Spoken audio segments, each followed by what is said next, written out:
업종에 종사하는 사람들, 같은 업종에 종사하는, 업종이 아니라 같은 전공을 하는 사람끼리도 보면 저 사람이 잘 되면 이상하게 참 축하한다고 그러고 막 이렇게 격려해 주는 마음보다 배가 살살 아프잖아요.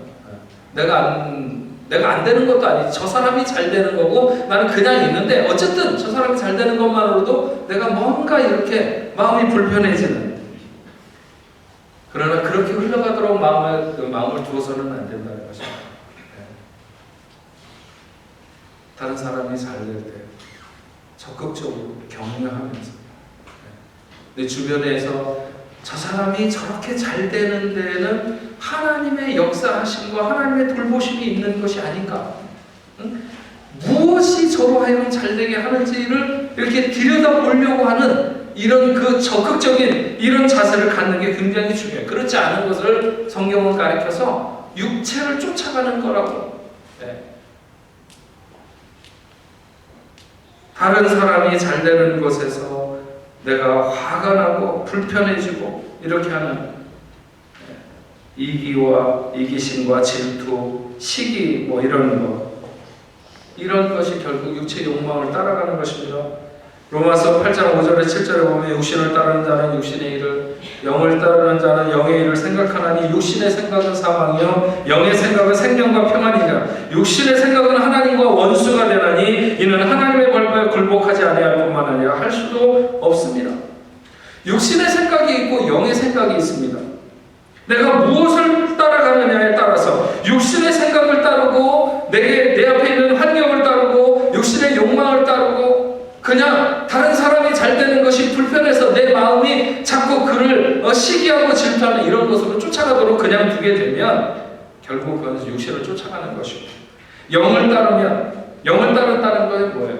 그런 모든 환경에서 틀림없이 하나님께서 내게 말씀하시는 것이 무엇인가 있을 텐데, 하나님이 나를 인도하시려고 하는, 하나님이 나를 감동하시는 것이 있는데 하면서 영을 따르면 성령께서 우리에게를 인도하는 것이죠. 육신을 따라가고 육신의 일을 생각하는 자는 결국 사망인데, 사망의 이해가 무엇입니까? 점점 잃어가는 것을 말하는 거예요. 다른 사람이 잘 되는 것을 배합하면서 내 행복을 잃어가는 것이고, 건강을 잃어가고 관계도 잃어가고 자신감도 잃어가고 자꾸 상실해가는 것을 우리는 사망이라고 말합니다. 그러나 반면에 영을 따르는 것은 틀림없이 이 일 가운데 하나님이 나에게 말씀하시는 것이고 나에게 주시는 감동, 그런 영적인 것을 생각하면서 따라가게 되면 하나님이 자꾸 인도해 주시는 거죠. 이런 사람이 결국은 생명의 질서로 삶을 살아가게 됩니다. 우리가 구속사의 흐름을 늘 주의하면서 살펴야 되는데 하나님이 어디로 행하시는지에 대해서 집중해야 됩니다. 여러분, 이 기생 라합이 그 여리고 성의 많은 사람들 중에서 유일하게 구원받을 수 있는 어떤 이유가 있었다고 생각합니까? 그는 비록 이방인이었고 기생이었지만 하나님의 소식에 늘 귀를 기울이는 사람이었습니다. 찾고 있었던 것이죠. 이스라엘 백성들이 애굽에서 나와서 홍해를 건넜다고 하는 소식을 다 들었습니다. 다 들었다고 그랬어요. 다 알고 있어. 그거는 그냥 그 주변에 가나안에 사는 모든 사람들이 다 듣고 알고 있었어요. 홍해를 건넜다. 그랬을 때 사는 사람들은 생각하고 건넜나 보다. 응? 그거 어떻게 건넜지? 여기까지는 생각했을는지 몰라요. 어떻게 건넜지? 내가 건넜나 보구나. 그러나 자세히 생각해보면 그건 그냥 건널 수 있는 게 아니에요. 그것을 건너게 하신 그 신을 믿는 그 사람들은 누구인가? 하늘과 땅을 움직이는 전능자를 믿고 있는 것이 아닌가? 생각이 거기까지 깊이 미친 거죠. 라합은 그래서 그 소식을 들었을 때 놓치지 않고 그 사람들에게 어떤 일이 일어나는가를 주목했고, 그것이 시온이라든지 옥이라든지 이런 여러 왕들을 아무것도 무기도 안 가진 이스라엘 백성들이 물리치면서 오늘날까지 오게 됐고 지금 요단강 건너편에 있다고 하는 사실을 추적하면서 들어서 알고 있었던 것이죠.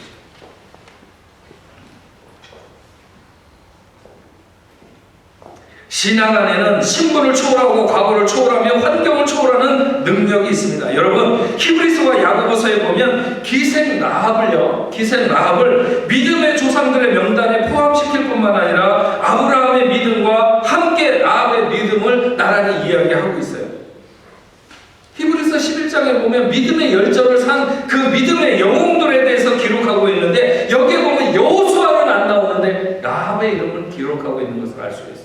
얼마나 그의 믿음이 놀라운지. 대단한 여자죠. 네.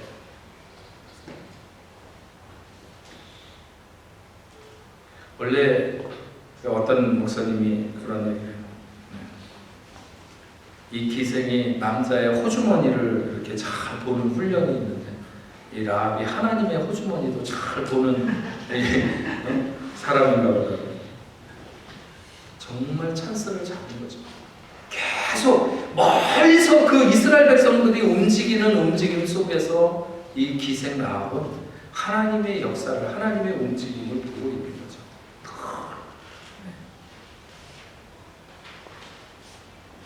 하나님은 믿음으로 산 라합에게 그녀와 그녀의 온 가족이 구원받는 상을 주셨어요.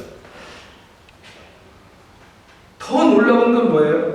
기생 라합이 예수님을 낳게 되는 그 이스라엘 왕의 족보에 올라가게 됐다고 하는 것이죠.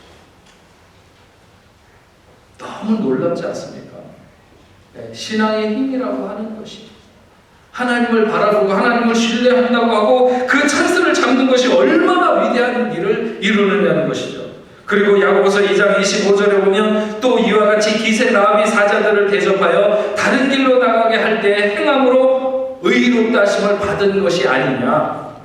야고보가 야고보서를 기록하면서 행함과 믿음의 일치성에 대한 설명을 하면서 라합을 예로 들고 있는 거예요. 얼마나 믿음의 위대한 본이었느냐. 그의 행위가 그를 의롭게 했다.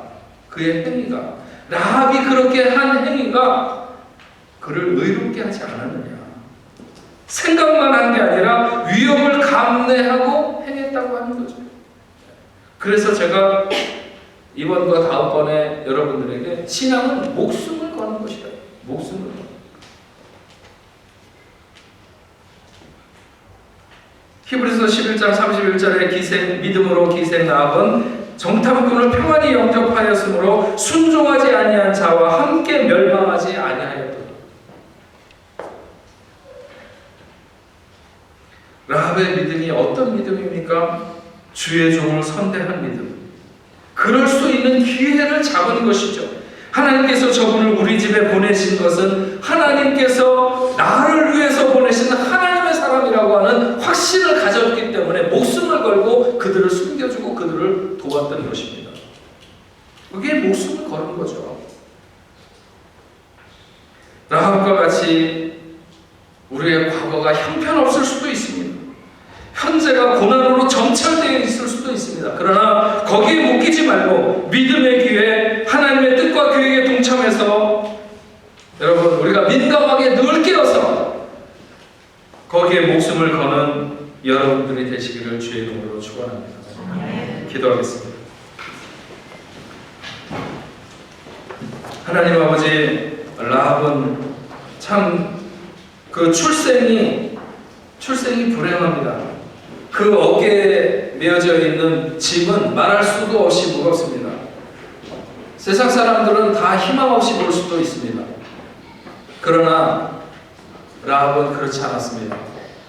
결론적으로 그의 인생은 너무나도 위대해서 이스라엘의 역대 왕들을 낳게 되는 예수님의 그 왕의 족보에 그의 이름을 올리는 놀라운 일을 나타내는데, 하나님, 우리가 결코 우리의 과거가 좀 부족하다 할지라도, 현실이 좀 곤고하다 할지라도 그것 때문에 주저앉는 것이 아니라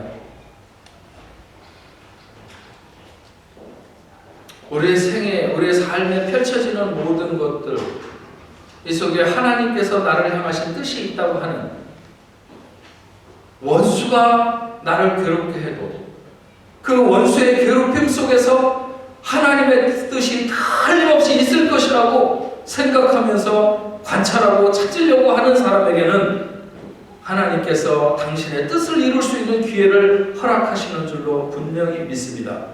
아버지 하나님, 오늘 저희가 이렇게 끼어서 하나님이 우리에게 주신 기회를 잡으려고 하는 그런 민감함으로, 영적인 민감함으로 깨어있는 하나님의 자녀들이 다 되게 하여 주시옵소서.